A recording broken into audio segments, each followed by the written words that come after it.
Juan Ramón Rayo, profesor, doctor en Economía, director del Instituto Juan de Mariana. Buenas tardes, buenos días. Buenos días, ¿qué tal? ¿Nos rebajan un poquito la previsión de crecimiento? ¿Para preocuparse o no?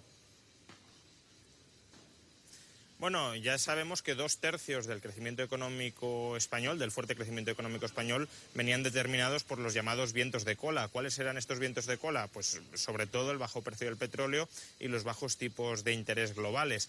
Bueno, son dos vientos de cola que en parte están dejando de soplar, sobre todo el del precio del petróleo, y por tanto es lógico que la economía española crezca menos. Creo que a corto plazo no hay motivo para una gran preocupación, a medio y largo plazo sí. Es decir, que España tenga un crecimiento potencial del 1% en lugar del 3% y que estemos creciendo al 3% por circunstancias exógenas, pues sí debería preocuparnos, porque significa que a medio y largo plazo nuestra capacidad de generación de riqueza y por tanto de mejoría del bienestar de la sociedad es bastante reducida, sin reformas estructurales, sin liberalización de la economía, sin bajadas de impuestos. Quiero preguntarle, doctor, a usted como liberal, este proyecto que tiene el gobierno en la cabeza de impuestos que se va aclarando con matices. Vamos a ver, Josué Coello, porque ayer María Jesús Montero, la ministra de Hacienda, mandó algunos mensajes. ¿Cómo quedaría para María Jesús Montero ese impuesto de sociedades a las empresas? Estaría establecido, al menos lo que dijo Montero, en un tipo real. La clave está en la palabra real, del 15% mínimo. ¿Por qué es clave la palabra real? Porque actualmente este impuesto de sociedades es del 25%, pero hay exenciones y bonificaciones fiscales que hace que muchas empresas no paguen ni siquiera el 5% del tipo de sociedades. Así que Montero lo que decía ayer es que sea un tipo real mínimo del 15% con el que el gobierno quiere gravar la actividad de grandes empresas. Ojo, dijo que no se preocupen ni las pymes ni las medianas empresas, y quiere recaudar el gobierno cerca de 4.000 millones de euros con este impuesto. La reforma del impuesto de sociedades con el objetivo de que principalmente las grandes corporaciones contribuyan mejor y realicen un esfuerzo superior, no va a afectar ni a las pymes ni a las empresas medianas. Juan Ramón Rayo, ¿qué le parece? Atención, porque dice que no va a afectar a las pequeñas ni a la CEPYME. Bueno, de la demagogia y del populismo de Montoro hemos pasado a la demagogia y el populismo de Montero. Las grandes empresas ya pagan en España aproximadamente un 20-21% de tipo efectivo de sociedades. Si no fuera así, por cierto, las grandes empresas no se instalarían en Irlanda, sino en España. Si España fuera un paraíso fiscal, como algunos han llegado a afirmar, veríamos entradas masivas de capital para acceder desde la plataforma española a un mercado europeo de cientos de millones de clientes, y eso no sucede. ¿Por qué no sucede? Porque, como digo, no es verdad que las grandes empresas paguen un 5, un 6, un 7% de tipo efectivo. ¿La trampa cuál es? Que están comparando los impuestos que se pagan en España con los beneficios mundiales que obtienen estas grandes empresas. Pero esto es falsear las cuentas. O tienes que comparar o los impuestos pagados en España con los beneficios obtenidos específicamente en España, o los impuestos pagados en el conjunto del planeta con los beneficios logrados en todo el mundo. Pero no el numerador de los impuestos españoles y el denominador de los beneficios mundiales. ¿Esto para qué se hace? Para quitar deducciones, exenciones, es decir, para subir todavía más la fiscalidad a las empresas españolas y, por tanto, para repeler la inversión que tanto necesitamos para seguir creciendo y aumentar la calidad de vida de los españoles. Le tengo que preguntar por el resto, por ejemplo, Josué Coello, sobre la tasa Google, las tecnológicas, ¿cómo quedaría según la ministra Montero? Sería gravar a empresas tecnológicas entre un 5 y un 8%, ojo, para empresas que facturen a partir de 750 millones de euros a nivel mundial. El objetivo es recaudar 1.500 millones de euros. Dicen las tecnológicas, ¿cómo responden? Bastante mal, la patronal tecnológica no le gusta este impuesto, y hablaba ayer el presidente de Ericsson España. Decía que si se establece este impuesto se lleva a todos los centros de investigación y desarrollo que tiene en España, ¿a dónde? Al vecino Portugal. No. Bueno, profesor Rayo, doctor Rayo, el impuesto a las tecnológicas que están diciendo que nos vamos, que nos llevamos todos los centros de innovación.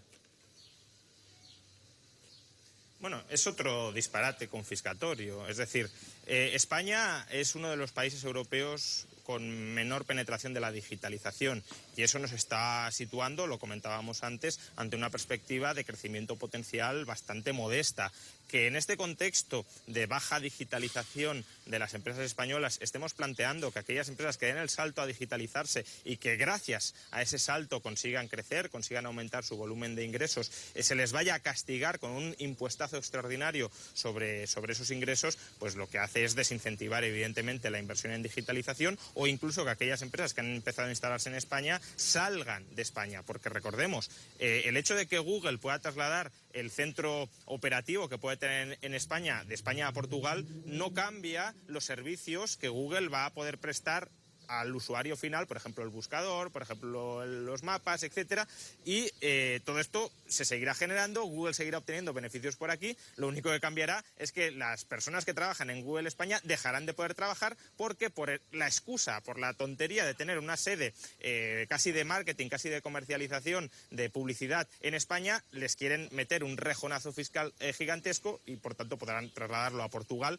que normalmente además las sedes ya son España-Portugal, haciendo básicamente lo mismo y sin pagar este impuestazo extraordinario. A ver, Coello, el impuesto a la banca, porque uno tiene la sensación de que el gobierno como que se ha enfriado con esa tasa bancaria después de que la banca dijera así, daños colaterales.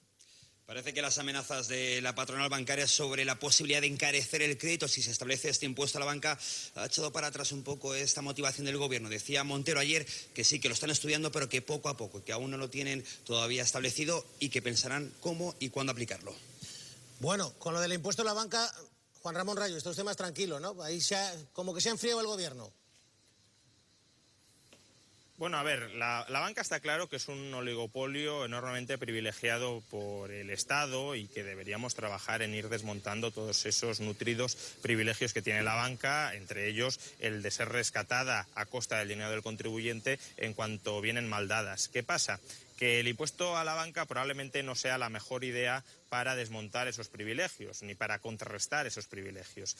¿Por qué? Pues porque la banca, precisamente por ser un oligopolio, tiene mucha facilidad para trasladar el coste de ese impuesto a sus usuarios. Y lo que nos dice la evidencia internacional es que entre el 80 y el 100% del coste del impuesto lo terminan pagando los usuarios finales. ¿Quiénes son los usuarios finales? Pues dos grupos. Primero, aquellos que van a pedir un crédito. Si se incrementa el impuesto sobre sociedades, la banca ofrecerá menos crédito en España, porque no lo olvidemos, se incrementaría solo para los beneficios obtenidos en España. Por tanto, ofrecería menos crédito en España y más caro. ¿Quién pagaría eso? Pues el que necesita endeudarse para montar una empresa o adquirir un inmueble. Y el otro grupo, pues los cuentacorrentistas, los depositantes, que probablemente sufrirían más comisiones todavía de las que ya sufren para contrarrestar, ya digo, esta subida del impuesto de sociedades. ¿Es justo que paguen los clientes de la banca los desmadres de la banca? Pues no lo termino de ver. En este sentido me queda uno más. Tengo que preguntarle, la subida de los verdes, de los impuestos verdes, sobre todo del diésel, y ayer también matización importante de la ministra Montero, Josué Coello, porque los transportistas, los profesionales se librarían, ¿no? Sí, eso decía Montero, decía que es un impuesto, el del diésel, que se va a llevar a cabo para habituarlo, para adecuarlo al ámbito europeo. Y ojo, decía que los profesionales y autónomos del transporte, que serían los principales afectados por esa subida del impuesto al diésel, no se verían afectados. Así que por lo menos, al menos 200.000 autónomos que se quejaban de este impuesto al diésel, por ahora pueden respirar tranquilos. Estas medidas fiscales van orientadas a grandes empresas y a ajustar su contribución a la sociedad y al bien común y, por tanto, no van a afectar en ninguna medida al contribuyente. No vamos a tocar los impuestos de los ciudadanos, por tanto, ni de las clases trabajadoras ni de las clases medias. Bueno, pues Juan Ramón Rayo, está claro que para transportistas y profesionales no, por lo tanto sería para, no sé si con eso se recauda suficiente, si es para el que tiene un Opel Corsa de 20.000 euros, que además a lo mejor es votante de izquierdas, pues solo para él. No sé si con el diésel, con ese impuesto se puede recaudar algo si no afecta a los transportistas, por ejemplo, y a los profesionales. Es que además tenemos que clarificar cuál es el propósito fundamental de la subida de este impuesto. ¿Es recaudar o es contrarrestar lo que técnicamente se conoce como una externalidad negativa, es decir, la contaminación? Porque si de lo que se trata es de combatir la contaminación y por eso se vende como un impuesto medioambiental, la recaudación no debería ser lo esencial y sobre todo debería afectar también a los transportistas, porque contamina lo mismo un particular que un transportista. Y de hecho, la contaminación principal de este país, es decir, las emisiones principales las realizan los transportistas, que son los que hacen un uso más intensivo de su vehículo. El hecho de que se les exima de pagar el tributo, lo que en última instancia creo que pone de manifiesto es que la finalidad de este impuesto jamás fue medioambiental. El medio ambiente fue la excusa para buscar rapiñar algunos euros extra de los ciudadanos con los cuales poder disparar el gasto y aún así, según nos dijeron ayer, incumplir el déficit de este año. Por tanto, me parece que estamos ante una política bastante desnortada desde un punto de vista ecológico y desde luego ante una política decididamente orientada hacia el expolio desde el punto de vista tributario. Juan Ramón Rayo, seguiremos con el debate porque algún impuesto tiene que haber. Alguno, ya sé que a usted no le gusta nada, pero si queremos mantener la sanidad, el estado de bienestar, ya sabe, estas cosas. Hombre, alguno hay, quiero decir, el ciudadano medio paga la mitad de su salario en impuestos, por tanto, alguno ya hay. La cuestión es si tiene que haber todavía más y yo creo sinceramente que no. Juan Ramón Rayo. No, pero usted y la mayoría de ciudadanos de este país, porque no solo se paga el IRPF, se paga IVA, cotizaciones sociales, impuestos especiales, la mitad del ciudadano común de la calle se le va el salario en impuestos. A mí no me importa si es para mantener una buena sanidad pública, pero debatimos otro día. Profesor, un abrazo. Un abrazo, hasta otra.